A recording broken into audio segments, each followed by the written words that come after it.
Hello students, I am Himadri Pashine from Department of Chemistry and today's our topic is boiler corrosion.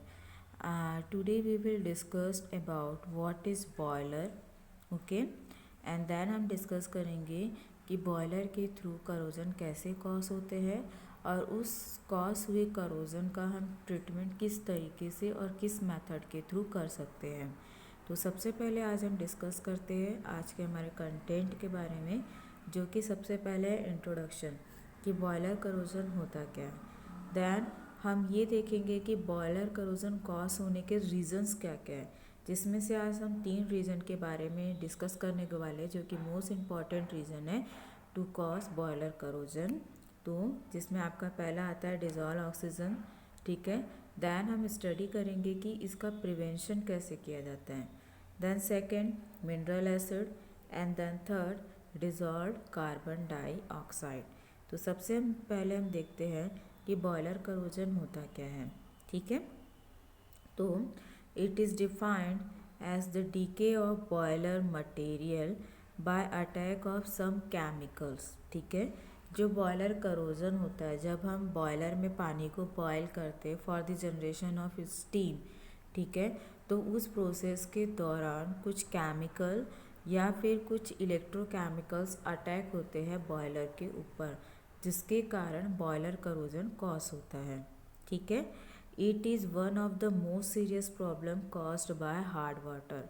और ये problem किसकी वजह से होती है?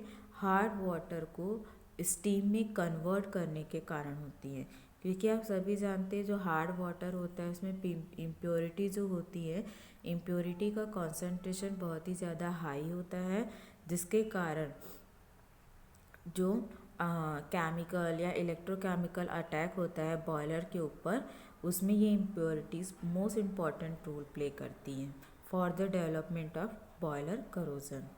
सो it effect the boiler tubes, drums, super heaters, condensers of the boiler. It can be due to the following factors. इस boiler corrosion का जो इफ़ेक्ट होता है वो सबसे ज़्यादा बॉयलर ट्यूब्स के ऊपर, ड्रम्स के ऊपर, सुपर हीटर के ऊपर और कंडेंसर के ऊपर होता है, जिसके कारण चोकिंग होती है, हीटिंग कैपेसिटी हमारी डिक्रीज़ हो जाती है, वाटर का फ्लो जो होता है वो बहुत ज़्यादा स्लो हो जाता है, स्टीम जनरेशन की प्रोसेस डिक्रीज़ हो जाती है। तो ये किस कारण होता है? बॉयलर करोजन के कारण होता है। तो बॉयलर करोजन के मेन फैक्टर्स कौन कौन से हैं? Dissolve oxygen, mineral acid, dissolve carbon dioxide, galvanic cell formation. तो इसमें से आज हम 3 के बारे में डिस्कस करेंगे, dissolve oxygen, mineral acid and dissolve carbon dioxide. तो सबसे पहले हम देखते हैं कि डिज़ोल्व ऑक्सीजन के थ्रू, जो वाटर में ऑक्सीजन डिज़ोल्व होती है उसके थ्रू बॉयलर करोजन कैसे कॉज होते हैं। तो सबसे पहले आता है डिज़ोल्व ऑक्सीजन, जिसे कि हम शॉर्ट फॉर्म में DO भी कहते हैं, ठीक है। ये जो डिज़ोल्व ऑक्सीजन होती है वो hard water, soft water, tap water, जितने भी हमारे वाटर के सोर्सेस होते हैं उसमें डिज़ोल्व ऑक्सीजन प्रेजेंट होती है। किसी में ऑक्सीजन का कॉन्सेंट्रेशन ज़्यादा होता है तो किसी में ऑक्सीजन का कॉन्सेंट्रेशन कम होता है, ठीक है।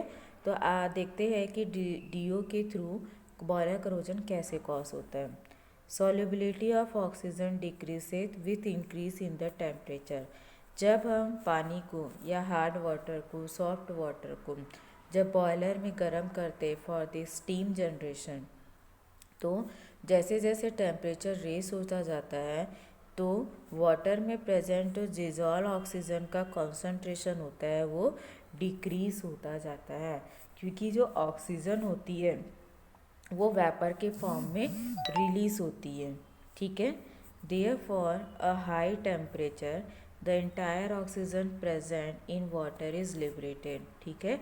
जब एक टाइम के बाद टेम्परेचर इतना हाई हो जाता है कि वाटर में प्रेजेंट जितने भी ऑक्सीजन के मॉलिक्यूल्स होते हैं दे आर कम्प्लीटली लिबरेटेड। तो उस टाइम पीरियड में, उस कंडीशन में वाटर में डिज़ोल्व ऑक्सीजन का जो कॉन्सेंट्रेशन होता है वो 0 के बराबर होता है, ठीक है। विच attack the iron parts of the boiler. ये जो ऑक्सीजन होता है वो वेपोराइज होने के साथ साथ इसका कुछ अमाउंट जो होता है वो बॉयलर के आयरन पार्ट के ऊपर जाकर अटैक करता है, क्योंकि आयरन और ऑक्सीजन जो होता है ये एक नेचुरल प्रोसेस होती है। जैसे कि हम करोजन पढ़ते हैं, तो करोजन में हम देखते हैं कि जो हमारा आयरन होता है, जब आयरन ऑक्सीजन से इंटरेक्ट करता है तो वो ऑक्साइड बनाता है, और ऑक्साइड की एक पतली सी लेयर उस आयरन के ऊपर बन जाती है।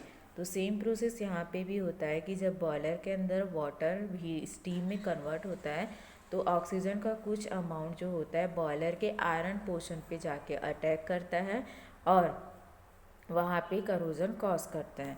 तो रिएक्शन होती कैसे, आयरन है जो बॉयलर का एक पार्ट होता है, जब वाटर में प्रेजेंट ऑक्सीजन इस आयरन से बाइंड होता है तो क्या बनाता है, आयरन ऑक्साइड बनाता है। और इस आयरन ऑक्साइड की एक पतली सी जो लेयर होती है वो बॉयलर के ऊपर बन जाती है।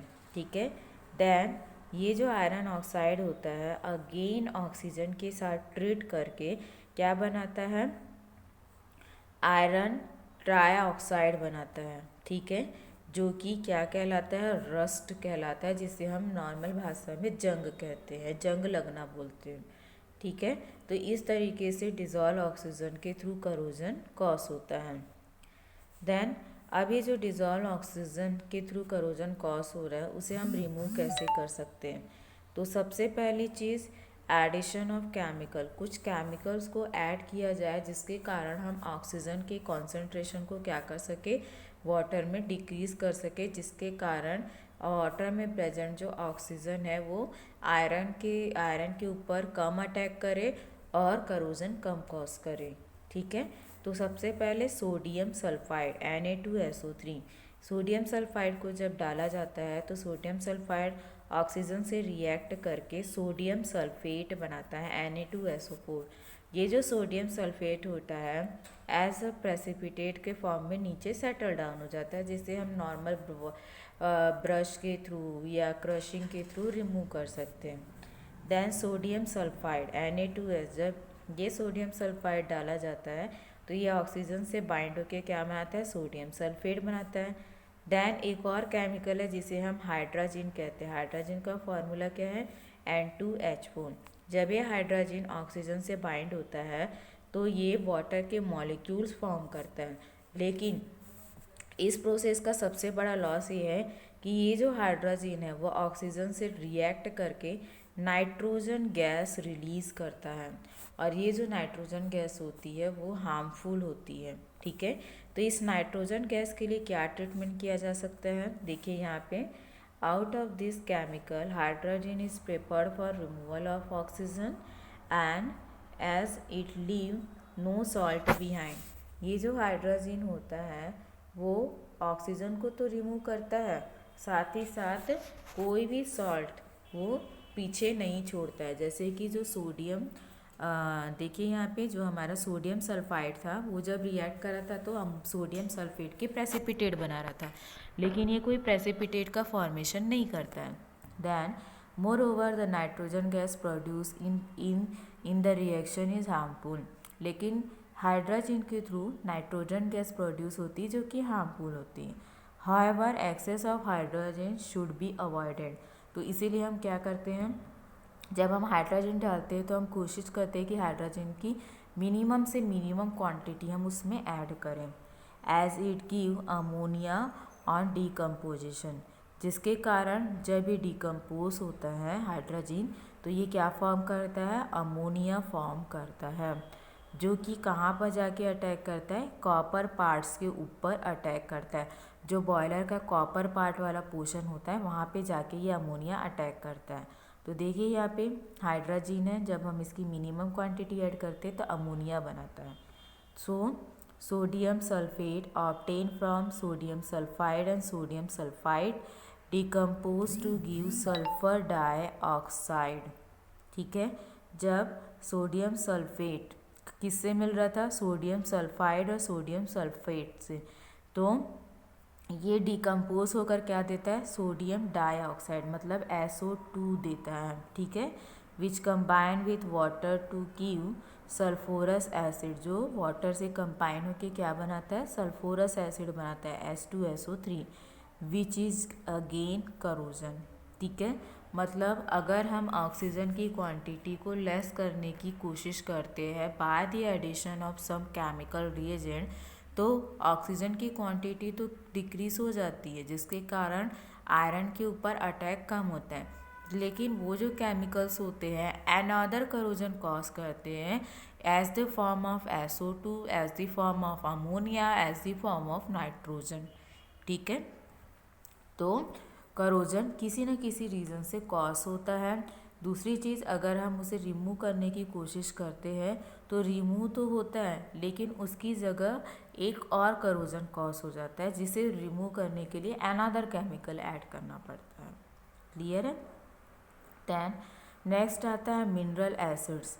मिनरल एसिड्स क्या होते हैं? मिनरल एसिड में be present in feed water as such और are produce by hydrolysis of magnesium salt. Okay, जो मिनरल एसिड जो होते हैं वो फीड वाटर मतलब जो पीने के पानी होता है उसमें प्रेजेंट होता है, जिसकी हाइड्रोलिसिस से हमें क्या देता है, मैग्नीशियम सॉल्ट देता है। जैसे कि देखिए मैग्नीशियम क्लोराइड हार्ड वाटर में प्रेजेंट होता है। ठीक है, जब ये वाटर से साथ ट्रीट किया जाता है तो ये क्या देता है, मैग्नीशियम हाइड्रोक्साइड, मीन्स ये किसका फॉर्मेशन करता है, ये सॉल्ट का फॉर्मेशन करता है। ठीक है, और उस दौरान एक एसिड रिलीज होता है जो कि कौन सा एसिड है, हाइड्रोक्लोरिक एसिड है। Then the acid produced in the above reaction attack the iron part of the boiler। Obviously सी बात है, एसिड है तो वो जाके कहाँ अटैक करेगा, directly iron part of boiler के ऊपर अटैक करेगा। तो उसके थ्रू क्या होता है, जब आयरन से एसिड रिएक्ट करता है हाइड्रोक्लोरिक एसिड, तो ये क्या बनाता है, फेरिक क्लोराइड बनाता है। ठीक है, ये फेरिक क्लोराइड वाटर में प्रेजेंट ऑक्सीजन से बाइंड होता है और आयरन ऑक्साइड बनाता है जो कि रस्ट कहलाता है। सो HCl इज अगेन जनरेटेड। देखिए इस प्रोसेस, जब फेरिक क्लोराइड वाटर में प्रेजेंट ऑक्सीजन से रिएक्ट करके आयरन ऑक्साइड बनाता है, तब भी क्या हुआ, आपका एसिड जनरेट हुआ। ठीक है, सो HCl is again generated. Therefore, even a small amount of magnesium dichloride will cause corrosion of large amount of iron।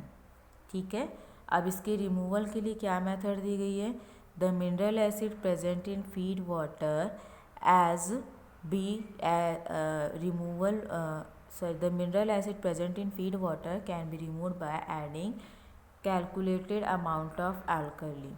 मतलब जो बेस होगा हम उसे बहुत ही मेज़रमेंट करके एक फिक्स्ड अमाउंट में ही ऐड करेंगे। It is suggested that accept in high pressure boiler the boiler feed water should have a pH value above 10.5 so that the acid में नॉट अटैक आयरन।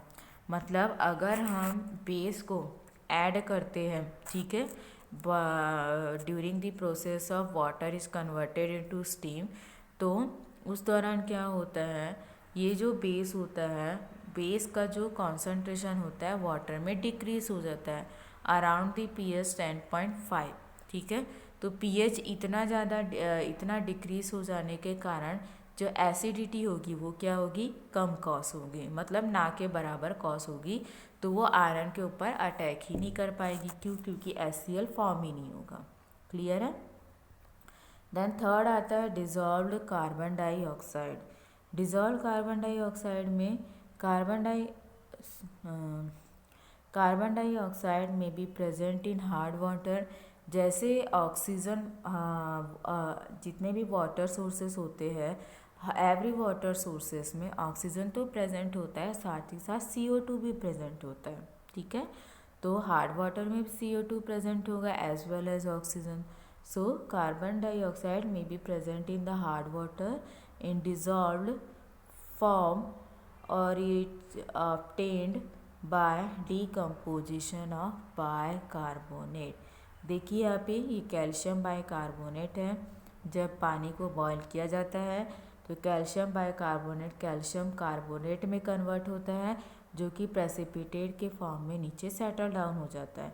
और इस प्रोसेस के दौरान CO2 gas release होती है, ठीक है।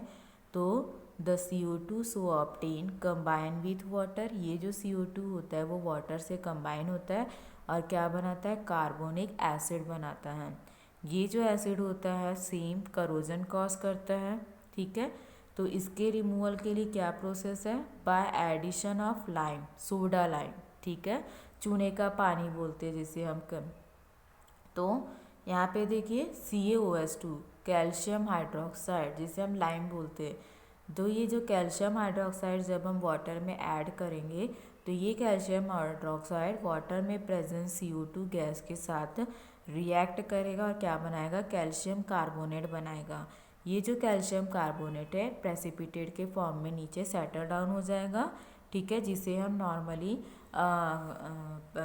वायर के थ्रू या क्रशिंग करके रिमूव कर सकते हैं। तो ये था हमारा आज का टॉपिक, बॉयलर करोजन होता क्या है, कैसे कॉज होता है और उसके प्रिवेंशन के कौन कौन से मेथड हैं। Thank you.